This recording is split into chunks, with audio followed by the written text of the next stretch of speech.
Well, I think balance is probably not the word I would use. Security and privacy aren't negotiable. We have strict privacy rules, Privacy Act, etc. And so I think it's really about what do we need to personalize. So the things that are irritants for me as a citizen, for everybody as a citizen, things like, why do I have to tell 4 different organizations in the federal government what my new address is? Things like that. That's personalization that matters. But a lot of things other departments don't need to see. It needs to stay in the program. So I think it's just really finding that balance between what everybody needs to know to make my experience easier versus what needs to be kept private, because I need access to a very specific service that only should be between me and that service.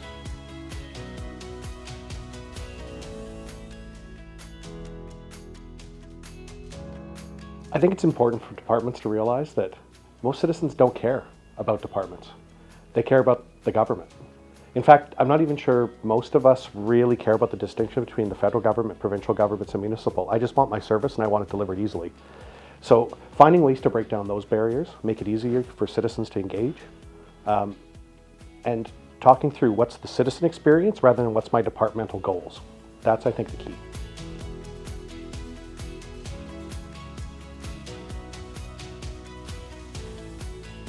Well, for us, it's really, SSC really does build some of the enabling infrastructure, and I'm allowed to provide services to not just the federal government, to anybody in provincial or municipal governments as well. But at the end of the day, it's the service owners that need to work together and bridge those barriers. So I know there's some work done. It's not my projects. I hear about them, so I'm excited by some of the cool projects that are underway. But we'll have to wait and see what our Service Canada colleagues and some of our colleagues around the provinces and territories come out with.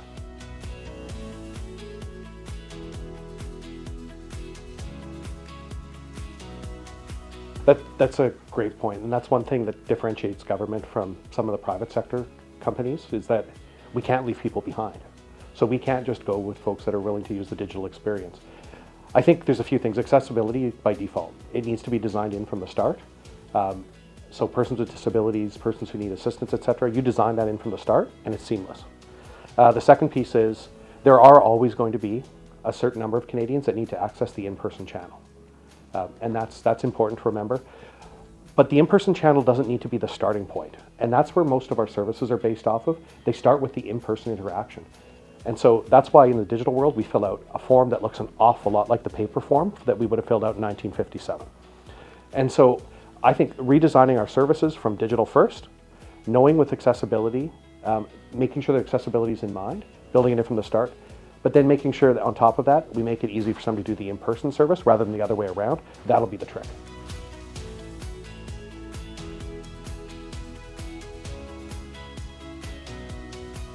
It's tough in the world we have right now. False information, misinformation, even misconstruing some of the things that are said. Government does speak a slightly different language than the rest of the country does. So I think we need to be really transparent, and we need to speak in terms that Canadians will understand.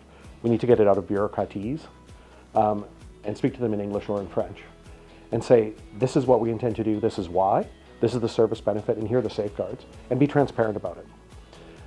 And I think that's the big challenge, is that how do you build trust in government for a system that is designed to work with a certain amount of opacity? And that's to remove that. Make it transparent, make it open, and be really clear.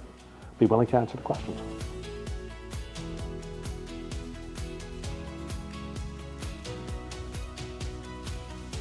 That's actually one of our biggest challenges. The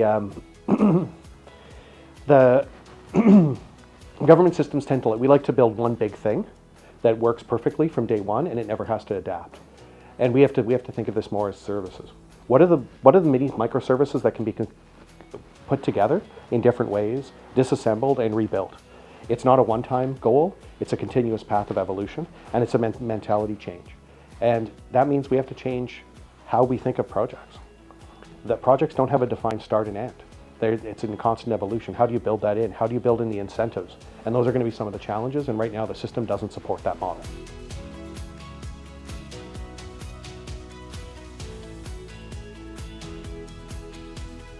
That's an amazing question. There's a few things. One is honesty. Don't tell me that you're good at everything. Tell me what you're good at and where your specialty is. And a lot of people, they say they can solve every problem, which immediately, in my mind, I say, I don't believe anything now. because you can't. Nobody's good at everything. And that includes all of us. The second piece is somebody who sits down and will say, I think you're asking for the wrong thing. You're asking for what you used to ask for 20 years ago, and you've just cut and pasted something. So I had a vendor who called me up and said, we're not going to bid on something. I don't get involved in procurement, but they said, I'm not going to bid on this because you're asking for something that's 20 years old. And they could have made a lot of money, and they didn't. That tells me that they've got ethics. So I want somebody with ethics. I want somebody who will understand the public service ethos, etc. And then, frankly, I want somebody who come back and say, this isn't working for us either. They have goals, they want to be accountable, and they want to own some of the responsibility. And what I see with some vendors, they really do own that. They're willing to sit there and say, no, we made a mistake. And a lot of vendors, it's a lot of excuses. No, I want somebody who's going to be a partner, who's going to own it and own the success and the failures. And that's some of the pieces.